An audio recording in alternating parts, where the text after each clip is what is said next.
Assalamualaikum warahmatullahi wabarakatuh.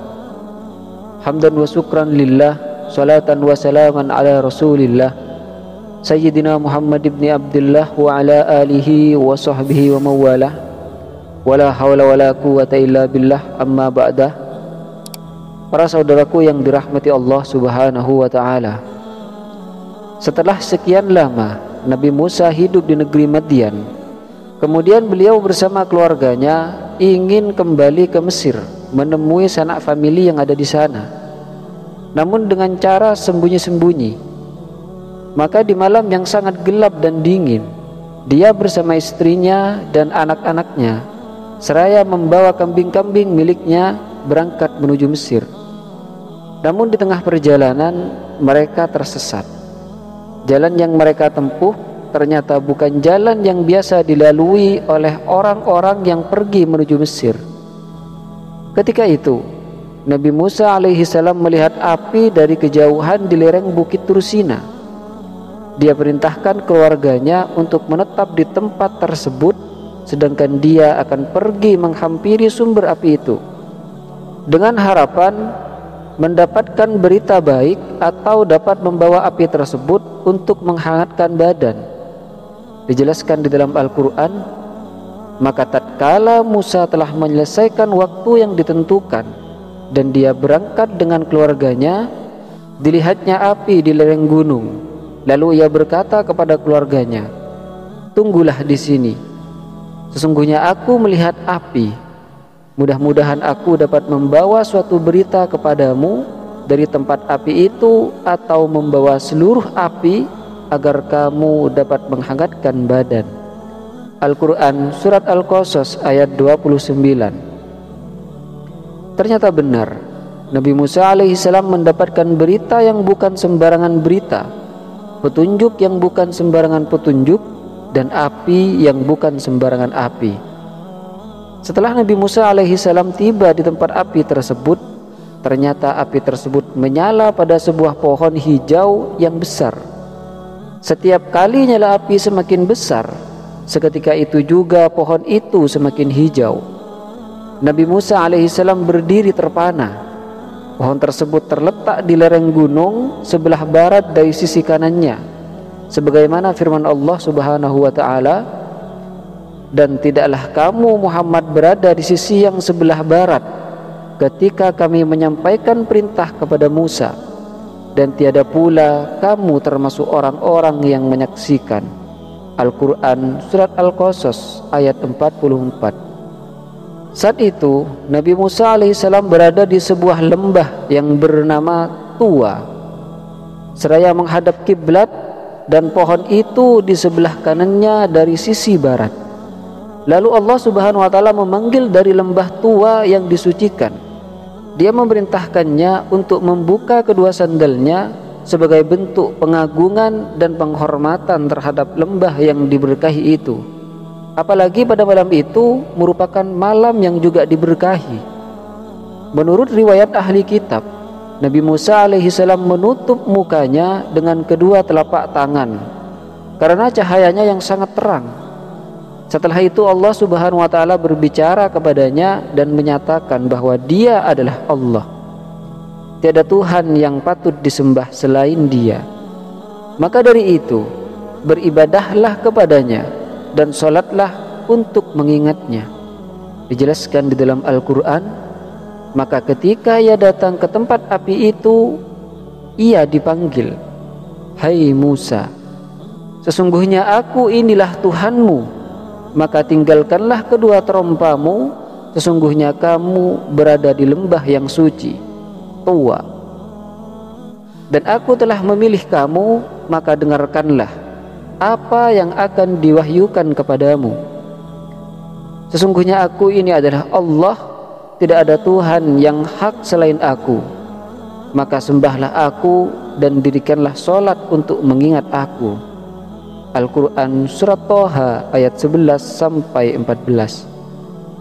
Setelah itu Allah bertanya kepada Nabi Musa alaihissalam tentang kayu yang dipegang oleh tangan kanannya, yang dijelaskan di dalam Al-Quran, "Apakah itu yang di tangan kananmu, hai Musa?" Al-Quran Surat Toha ayat 17. Nabi Musa alaihi salam menyampaikan bahwa benda itu adalah tongkatnya yang dia gunakan untuk bertelekan, mengambilkan daun untuk kambing-kambingnya, dan untuk berbagai keperluan lainnya. Dijelaskan di dalam Al-Quran, Musa berkata, "Ini adalah tongkatku. Aku bertelekan padanya dan aku pukul daun dengannya untuk kambingku, dan bagiku ada lagi keperluan yang lain padanya." Al-Quran Surat Toha ayat 18.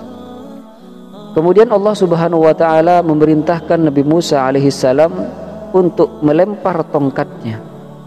Perintah tersebut beliau laksanakan, lalu seketika itu juga tongkat tersebut berubah menjadi ular besar yang sangat cepat. Nabi Musa alaihissalam sangat ketakutan dengan kejadian tersebut. Dia pun berbalik dan tidak ingin menoleh lagi. Tapi Allah Subhanahu wa ta'ala segera mengusir kekhawatiran Nabi Musa alaihissalam. Dia bahkan memerintahkan Nabi Musa alaihissalam untuk menggenggam ular tersebut. Niscaya dia akan kembali menjadi tongkat seperti semula. Maka ular itu pun ditangkap oleh Nabi Musa, dan benar saja ketika ular tersebut dipegang, dia langsung berubah kembali menjadi tongkat. Maha suci Allah yang maha kuasa, penguasa di langit dan di bumi.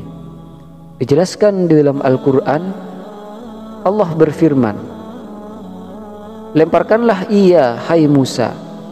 Lalu dilemparkannya lah tongkat itu, maka tiba-tiba ia menjadi seekor ular yang merayap dengan cepat. Allah Subhanahu wa ta'ala berfirman, "Peganglah ia dan jangan takut. Kami akan mengembalikannya kepada keadaan semula." Al-Quran Surat Toha ayat 19 sampai 21. Setelah itu Allah Subhanahu wa ta'ala memerintahkan Nabi Musa alaihissalam untuk memasukkan telapak tangannya ke dada leher bajunya. Setelah itu diperintahkanlah untuk mengeluarkannya. Ternyata tangannya kini bersinar bagaikan terang bulan yang putih bersih.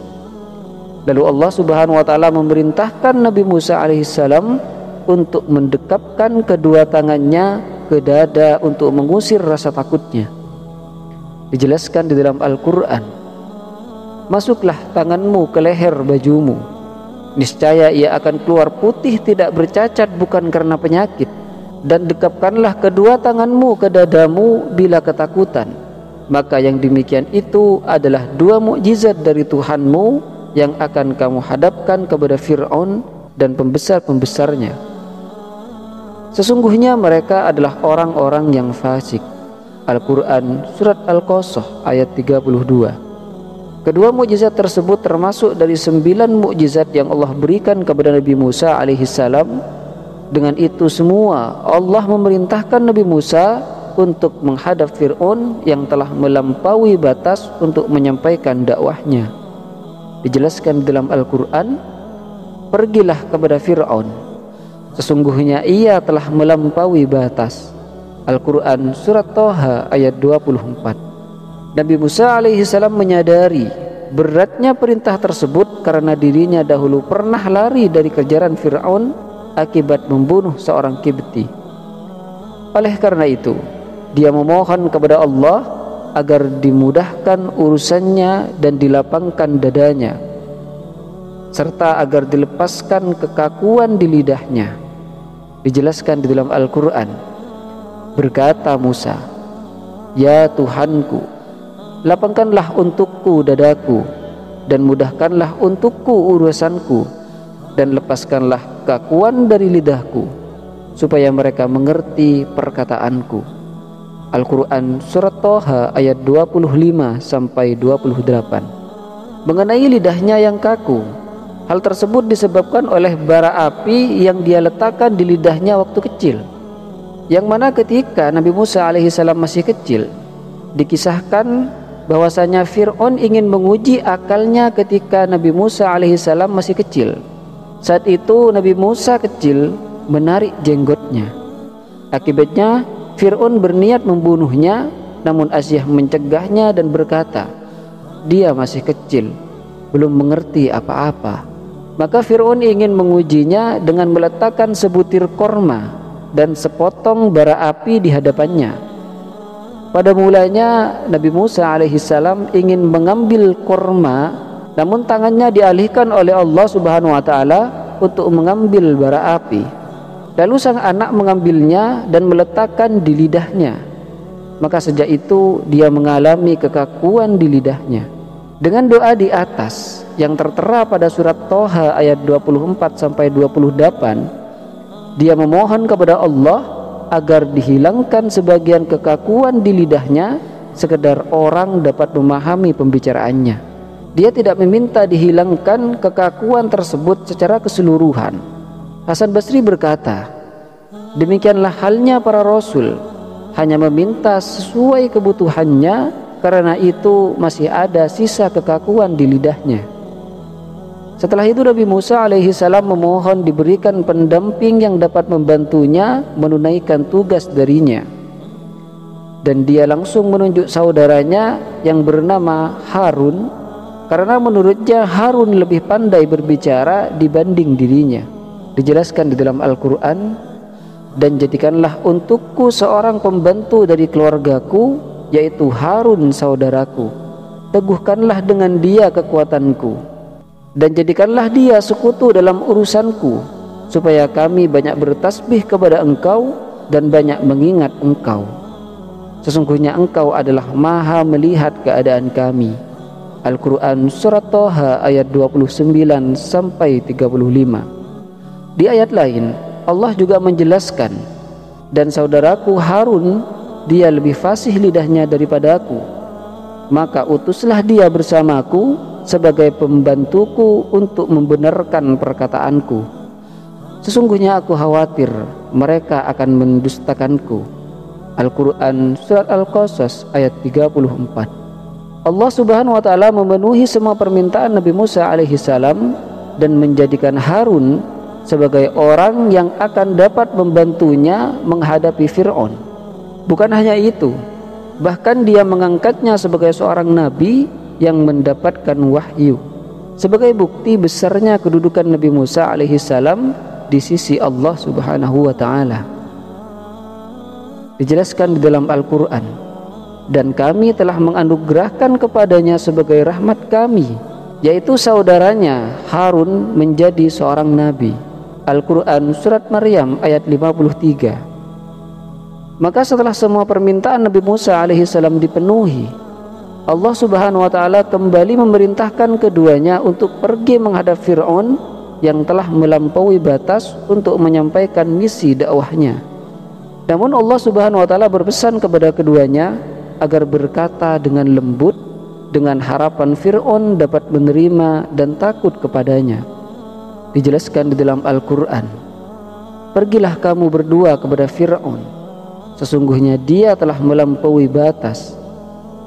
Maka berbicaralah kamu berdua kepadanya dengan kata-kata yang lemah lembut, mudah-mudahan dia ingat atau takut.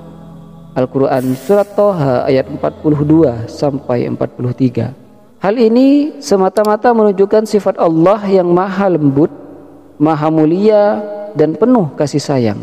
Padahal dia maha mengetahui kesombongan dan pembangkangan Fir'aun, dan dia adalah makhluknya yang paling hina ketika itu.